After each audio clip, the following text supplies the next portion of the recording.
So good morning, everyone.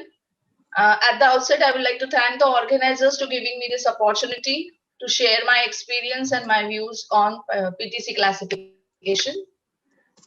Papillary thyroid carcinoma, we have come a long way, right from architectural definition to the nuclear features and now the molecular profiling. And the latest WHO classification has many revisions from the third edition to fourth edition. There are many revisions which are basically based on the new knowledge about the pathology, clinical behavior, and more so about the molecular basis of the thyroid disease. So if you look at the old classification, it was much simpler, just benign and malignant tumors we had to define. But now the latest classification, if you see, is having a lot of uh, more complicated thing. And what has changed is the pattern of classification with the addition of the borderline tumor group, new histological variants. The follicular carcinoma has been divided into three groups. Hurdle cell tumors now have a separate entity. And then there is acceptance of Turing criteria for the diagnosis of poorly differentiated carcinoma, which is also going to change a lot of things. But for today's talk, I will be just focusing on papillary thyroid carcinoma. So changes in papillary thyroid carcinoma, old wine in the new bottle. So you have a group of borderline tumors and specifically the non-invasive follicular thyroid neoplasm with papillary-like nuclear features. The introduction of the Hobnell variant, there is upgradation in certain new other variants, and then at the end we will just look at the molecular profile and risk stratification.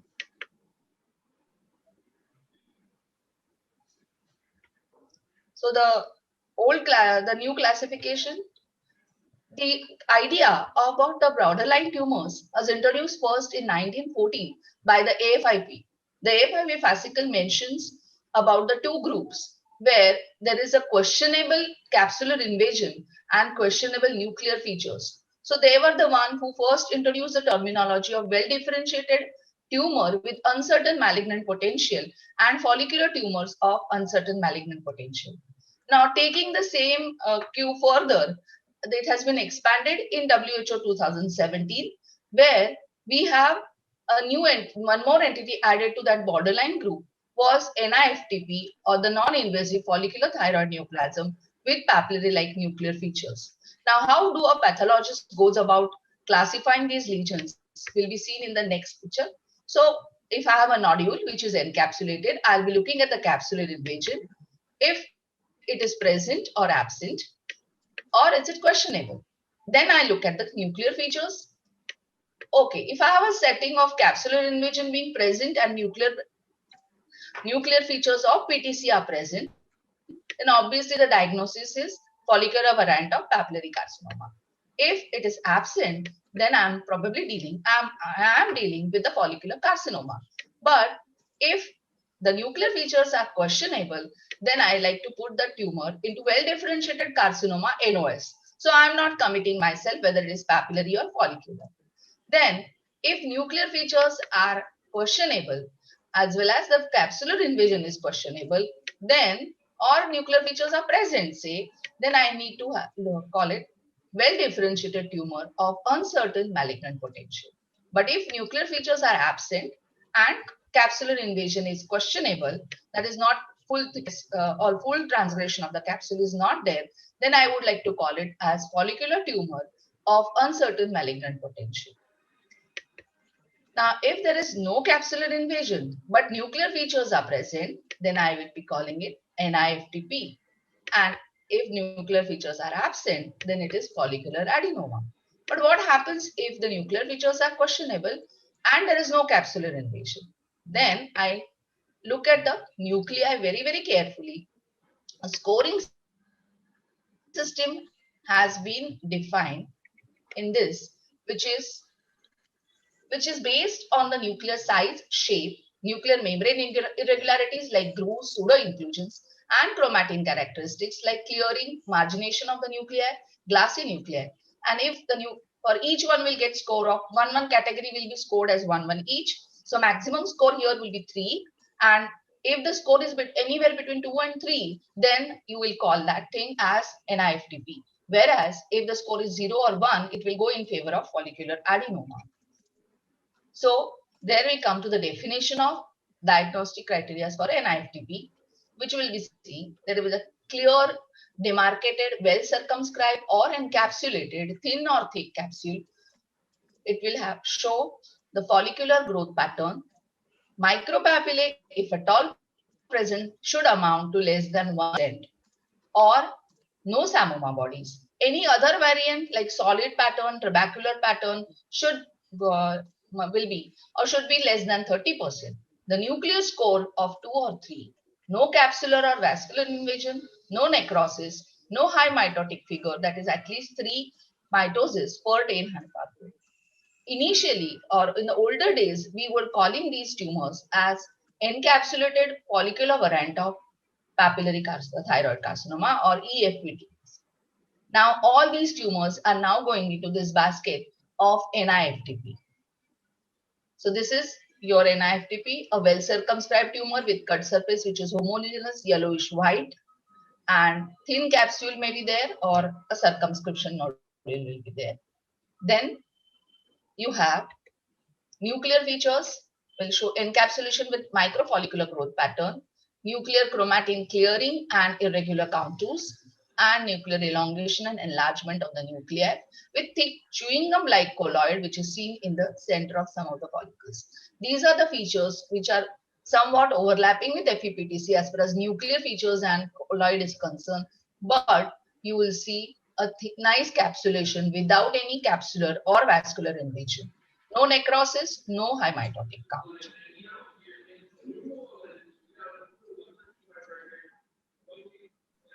Similar thing will be seen. And mind you, the hemithyroidectomy has been the treatment of choice for NIFTP. They're supposed to behave indolently with low average risk of adverse outcome. NIFTP peculiarly have been seen to be associated with RAS type of mutation rather than the BRAF V600E mutation or red PTC gene rearrangement, which is signifies or signatures of signature mutation of PTC. Now, considering this term has been introduced with the thought that labeling this tumor as a non-invasive neoplasm will reduce the aggressive approach, treatment approach, there will be reduction in the psychological stress and also the lower the economical cost of treatment or management of this tumor.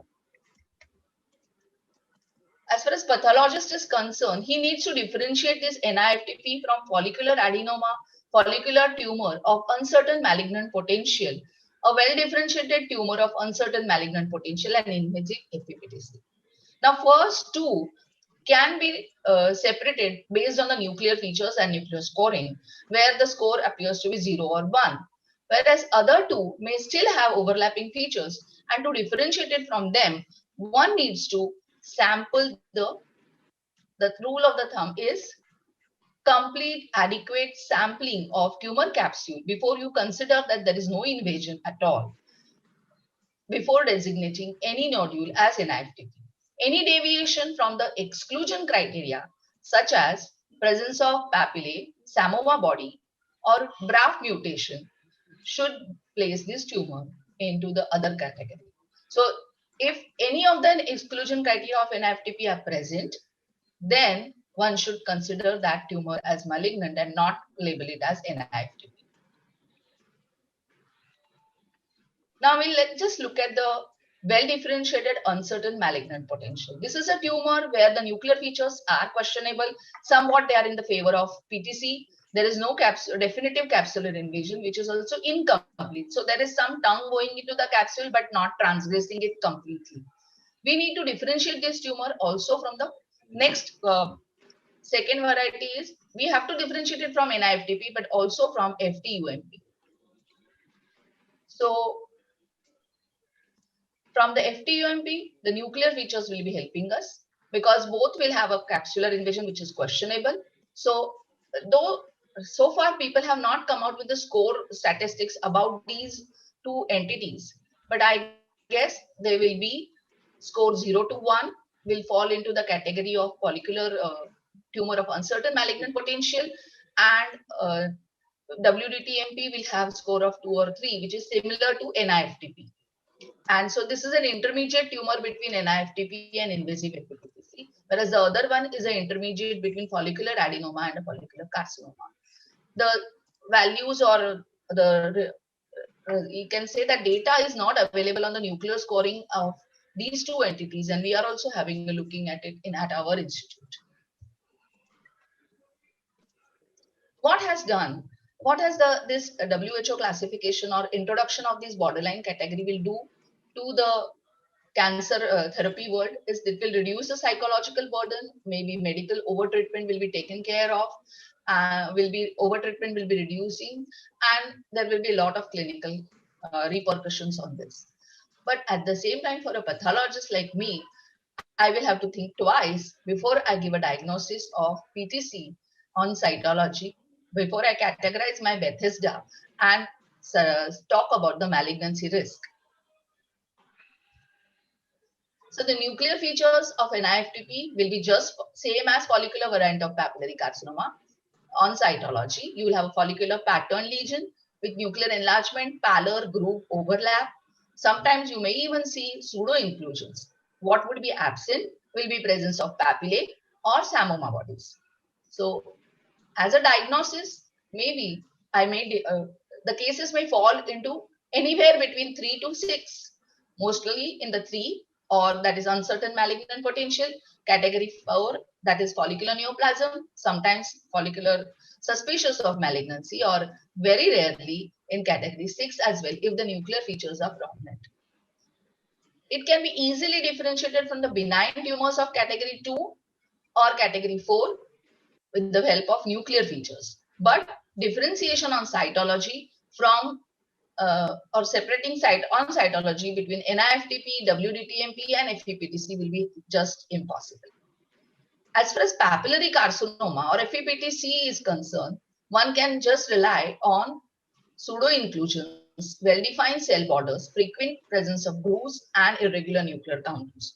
So to avoid the overdiagnosis of papillary carcinoma or grade 6 or category 6 lesions, one has to stick or stringently apply these 3 criteria, that is presence of true papillae, presence of psammoma bodies, and presence of pseudo-inclusions. So only if these 3 are seen, then only we should call the lesions as PAPCA or put them in the category 6 with the label of papillary carcinoma. Now, this is very tricky situation. If you have to consider NIFTP, whether we should put them in the basket of malignancy or not. The WHO classification puts it in the category of borderline tumors with very low risk of malignancy or very, very negligible risk of malignancy.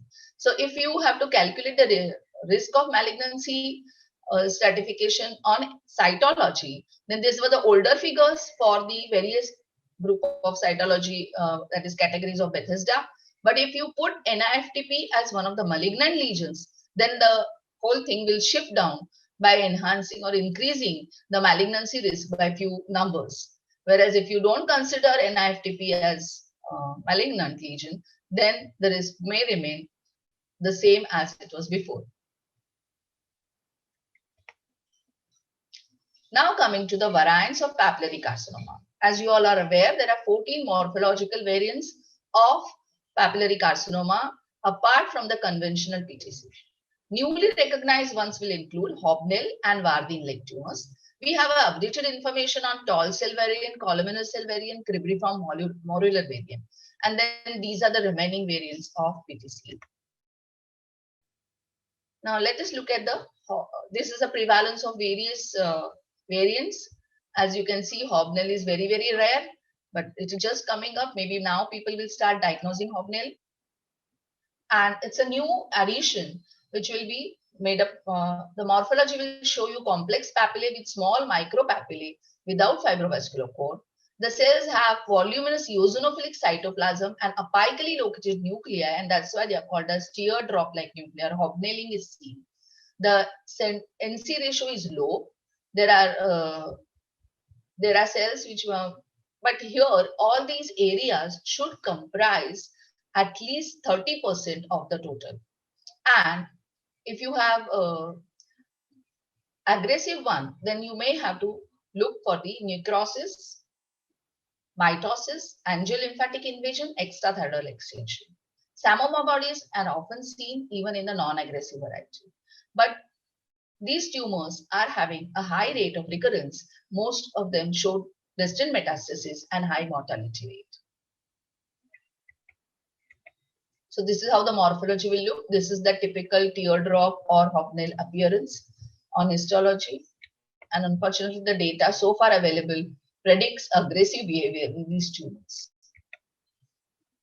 Now, hobnail-like areas may be seen with conventional PTC, cystic PTC, diffuse sclerosing variants, and even with the papillary microcarcinomas. So hence, the criteria for diagnosis is more than 30% of these tumors should show hobnail-like areas. These tumors are associated with BRAF mutation. They show presence of TP53 and TERT mutations, which are a bad prognostic markers or which indicate the progression to the dedifferentiated or higher grade tumors. And 10% of the hobnail features, if not diagnostic of hobnail variant, but around say 10% of the tumor is showing hobnailing area, it should be reported by a pathologist in the pathology report, because some of these tumors may be associated with poorly differentiated carcinoma or even anaplastic thyroid carcinoma. So even if there are small areas of hobnailing, they should be reported as a part of the report. These tumors show high level of Ki67, that is more than 10%.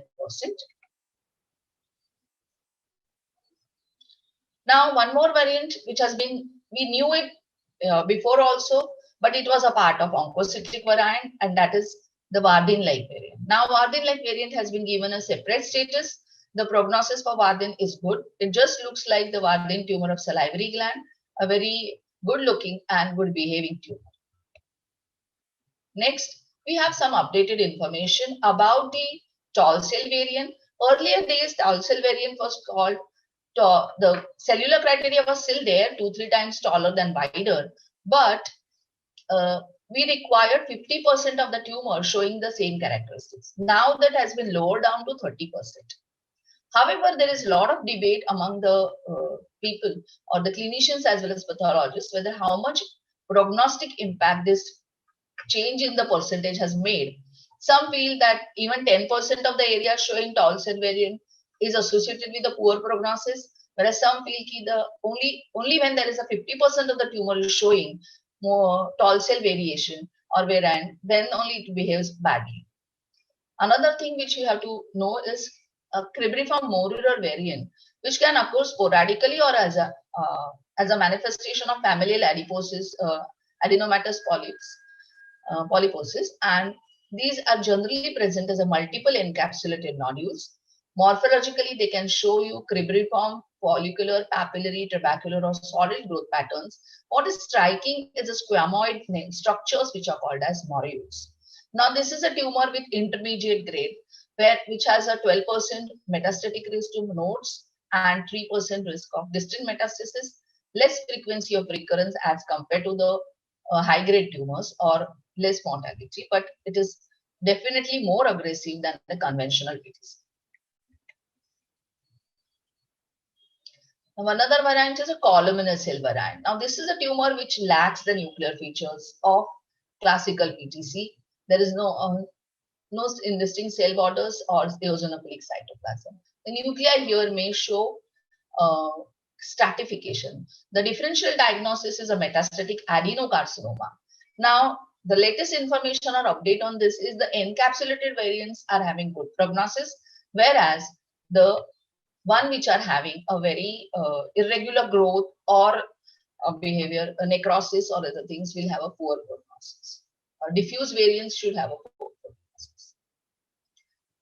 Lastly, the solid or trabecular variant. Now, this tumor should show almost 100% morphology having the solid insular or trabecular growth pattern and the nuclei which are resembling the papillary-like nuclei. Now, we all know that the less aggressive tumors were seen in the pediatric age group, mainly related to the Chernobyl incidents or accident, and more aggressive tumors occur in adult with high recurrence rate and slightly rise in the disease-specific mortality. Now comes the catch. This classification brings out Turing criteria have been accepted for the diagnosis of PDC. Now in this, there are definitely, there are 5-6 criteria are there where you have features which should not show you nuclear features of PDC. There should be invasion, there should be necrosis, there should be high mitotic count. And if you apply all these Turing criteria very, very strictly, then it is bound, what is going to happen is some of the PDC will get downgraded to solid or trabecular variant. And that might change the information which is right now available about the behavior and prognosis of solid trabecular variant of PTC. So in the years to come, we have to look up for these changes. Now, coming to the molecular profiling of PTC. Now, as far as the gene expert or genetic workers are concerned, they feel that thyroid neoplasms are genetically very simple. They have an initiating alteration like BRAF and RAS mutation, or there is red PTC or PAX8, PPARG, chromosomal rearrangements. The events occur through 2 pathways, mainly the signaling pathway, MAPK pathway, which is acting via the mutations in BRAF or RAS or red PTC, usually leads to the development of papillary thyroid carcinoma, whereas PI3K AKT pathway leads to the development of follicular thyroid carcinoma. And concurrent activation of both pathways lead to obviously a higher grade tumor, which is in the form of either PDC or ATC. So these are the 2 pathways bringing out 2 different tumor chains with the 2 nuclear features which are very, very characteristics. So these are the various genetic alterations which are seen in the different variants of the papillary thyroid carcinoma. In some they are defined, in some they are yet to be defined. The Cancer Global Atlas classifies the PTC into 2 major groups, that is BRAF-like PTC and RAS-like PTC. Now, BRAF-like PTC should show you a papillary growth. There is BRAF V600E mutation, which is a signature mutation of papillary carcinoma. There can be rearrangements between BRAF and MET and RAGE genes. Whereas RAS-like PTC should show you a mutation in the RAS or PTEN gene. These are the encapsulated tumors in 80% of the cases with follicular growth pattern, and the rearrangements seen are PPARG or THADA genes. Now, TERT mutations are seen in very low frequency in these tumors, also the gene fusions of ALK, NTKR. So these are not going to be very, very aggressive tumors as far as the Cancer Atlas is concerned. Now, however, still today, there is no reliable molecular test which can differentiate between the adenomatous nodule, follicular adenoma, NIFTP, borderline tumor like NIFTP, or papillary follicular variant of papillary carcinoma, or that might be. Varsha, sorry to interrupt, just a little bit quick because we are very late. Pardon? Very nice presentation, but a little bit quick because we are running late. Yeah, I'm almost towards the end. Sorry to say that. No issues. I'm just ending now. Okay. So aggressive behavior is seen in the tumors harboring RAS, TERT, and TP53 mutation. So these are the tumors which will help the tumors to progress further. And this is how you can see it, where you have a PTC with BRAF and RET fusions, but when the TERT and TP53, it becomes an aggressive lesion, and further it can even convert itself into an anaplastic thyroid carcinoma. So now the risk stratification is going to eventually replace our molecular classification, our morphological classification. I don't have to tell you in detail about this ATA 2015 guidelines about the risk stratification. You all are very well aware of this. And here also, BRAF mutation was incorporated as part of the other histological parameters like aggressive histology, minor or gross extrathyroidal extension, foci of vascular invasion, presence of nodal spread, but the problem with us is there is no unanimous diagnostic criteria. So we need unanimous diagnostic criteria and objective assessment of the risk parameters for reaching a consensus on various studies. Now, the risk stratification as a pathologist, I have to consider about in the FNAC diagnosis as well, and hence molecular testing has been incorporated in category 3 and category 4 of FNAC diagnosis. And what was observed by the American Cancer Team, that if you do a testing for BRAF, RAS, PTC, and there is a significant rise in the malignancy risk in the cases wherever the molecular testing was positive, and it made the therapeutic alteration, and that is the treatment of choice, change from the lobectomy or observation to total thyroidectomy. And to summarize, so this is an old wine in new bottle, but new molecular wines need to be poured in the new classification and let them mature clinically. Before I end, I would like to thank my two students, Dr. Tejas and Dr. Kavita, and my colleague, senior colleague, Dr. Vikas Kavishwar, for all the help which they have given me in preparation. Thank you so much.